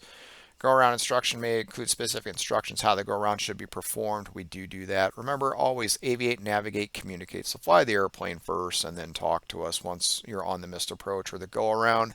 Make sure you're established on the heading, climbing to the altitude that you've been instructed. And again, a visual approach is not a standard instrument approach. It has no missed approach segment, so that would come from the tower. Missed approach go-around instructions at Midway and O'Hare would sound something like, this is from the tower, Southwest 483 go-around, turn right heading 090, climb, maintain 3,000. Once we see you're established on that heading, climbing and leveling at that altitude, we'll hand you back over to Chicago approach. Southwest 483, contact Chicago approach 119.0. Midway will always be 3,000, same as Midway 6 departures. O'Hare will always be 5,000, same as the O'Hare 7 departure. And again, O'Hare, same deal. You're going to get a heading and a climb to 5,000 feet. Just want to touch on landing modes, VFR. So if we clear you for the option, sometimes people don't know what that means. They'll be on the downwind and we'll say, hey, Cessna 123 Alpha Bravo, runway 4 right, clear for the option. They don't always know what that means. An option includes touch and go, stop and go, short approach, you can read what those are, low approach, or landing full stop. You can do any of those. If we don't want you to do a specific thing, maybe we will say unable stop and go. If I got multiple aircraft in the pattern, I'll probably say unable stop and go. Okay, ground. So you've landed. You've greased the landing. What's next? Do vacate the runway promptly to avoid causing delays for aircraft behind. Do ensure fully clear of the runway before stopping. Some of these bigger aircraft, if you're flying a 787, let's say, Don't rush, but also at the same time, don't dally. Bring the aircraft to a stop in a safe place on the first taxiway, set the parking brake, tune the ground frequency, do your after landing flows, procedures, and then contact the ground controller. Have a chart and a pen ready so you can write down the instructions. O'Hare can get kind of complicated. Handoff from ground back to ground from tower once you clear the runway. We'll simply say Southwest 1, contact midway ground 121.65, or contact ground 0.65, or simply contact ground. And then you're going to call up ground, midway ground, Southwest 377, clear runway 4 right for gate Bravo 16. We'll tell you to taxi to the gate via whatever. Okay, your only real goal, no violations, no bent metal, 0 airspeed at the gate. Congratulations, you completed the flight. You can do your turnaround and do another. So let's just jump into a few suggestions. Frequency etiquette. Always remember there's lots of other people on the frequency. When we get busy, we need the frequency. Try not to tie it up with unnecessary communications. Test your mic and your volume before you connect. There's several ways to do so. You saw the little blue slider on vPilot, or you can go into Discord and check it there as well. We kind of joke around as controllers. Every time we hear someone say radio check, they owe us $1. And imagine how many of those we get in a day. Think about what you want to say before transmitting. Listen before transmitting on frequency for any previous communications that may still be occurring. Don't step on somebody else. Wait for any aircraft to finish reading back an ATC given instruction before beginning your transmission. If we give someone a clearance or a turn or altitude, they need to read it back, so please wait. 5 goes along with number 1. Keep transmissions short and to the point. Avoid unnecessary filler words like with you. That's implied. I mean, you're on frequency. I know you're with me. So just think about what you want to say. A lot of the phraseology I gave you in this presentation is very short and to the point, and know, what you need to read back and what you don't. Final thoughts, watch YouTube videos, get good with your aircraft. There's lots of good instructional videos, whether it's the SWA TV channel on the Discord page, YouTube channel, or you can simply Google other YouTube channels for videos. Just know your aircraft. Practice the routing, fly the route offline, FMC usage and programming. Know how to program routing changes. Maybe fly a route offline before you do it online. On first contact with your approach controller, have this information and please say so. Approach assignments come from the approach controller. Ensure that you've loaded the proper frequency and transition, especially if you've been given a runway change. We talked about the next one about flying in LNAV until low capture, making sure you've got the right transition and frequency. Timely execution of instructions. We're often trying to shoot gaps, have a timeline in mind. If you're given an instruction like a heading or an altitude or a speed, please comply in a timely manner. I can't tell you how hard it is when you tell someone to turn, fly heading 300, intercept the localizer, and 30 seconds later they turn. Well, they've already blown the localizer. So, or if I give you a takeoff clearance, I can't have you sitting on the runway for 2 minutes. You're going to mess things up. So when given a descend via and then descend and maintain, but still along the lateral definition of the SID, the published speeds still apply. If you are cleared approach, any previous speed restrictions are canceled unless amended, as we had mentioned, like maintain 170 knots till a 5-mile final, something like that. Know your jet and when to configure and slow. Fly a proper approach. Slowing to final approach speed on a 15-mile final will only cause trouble. We can't fly the airplane for you. We can only give you the instructions. You have to fly the aircraft in a professional-like manner. A published missed approach when cleared for visual is not legal. Those instructions will come from the tower. Sim rate at 1 times only. Weather, real world as well. We need everyone to have the same winds aloft, etc. If we ever ignore you, if you're ignored by ATC, it's most likely deliberate. Of course, not to be mean. We're probably typing something in or doing some command, or we're just busy, or we're dealing with someone else. Don't take it personally. We generally are busy and have to prioritize aircraft in the airspace working inside out. Please be patient. We'll get back to you. We appreciate this. An example would be, I have a guy on a base and I need to turn him to intercept final, and you're calling 200 miles away on the border of the center's airspace. I'm going to make you wait. I'm likely going to ignore you. Just understand. We sometimes get busy and we can forget about you. It's okay to let us know if you need something. And then, of course, and this was a comment from one of the pilots in the Discord, it was a great comment, fly with a friend. If they are more experienced, let them go first. Listen to what ATC says to them, and then you'll know what's coming up next. Our website, zauarttac.org. If you want to check that out, click around a little bit. If you're looking at joining VATSIM as a controller, we'd love to have you. Come over, check it out. We've got a Discord ourselves. And then, of course, the Southwest VA homepage at swavirtual.com. Most of you are probably familiar with that already. If you're watching this video and you're not part of the VA, consider joining. They've done an awesome job, and they've got their own training department with all the VATSIM ratings and such. So give them a look. If you've got any questions, shoot us questions on Discord, Google, YouTube, and check out some of the links I'll try to post here in the description of the video. I hope that helps. Maybe not as useful for someone who's a seasoned veteran, but hopefully it helps the new guys and eases some of the concerns or fears of flying on VATSIM. I think you guys all probably like it when there's staff. It makes everything more fun, more realistic to fly on the network with controllers. And I'll tell you that we actually love having you guys as well, because there's nothing worse than being on the network trying to get some time in and trying to have some fun and there's nobody there, or you connect and you see guys disconnect because they're nervous about being on the network. We like being busy. It's more fun that way. So we love the fly-ins and the events.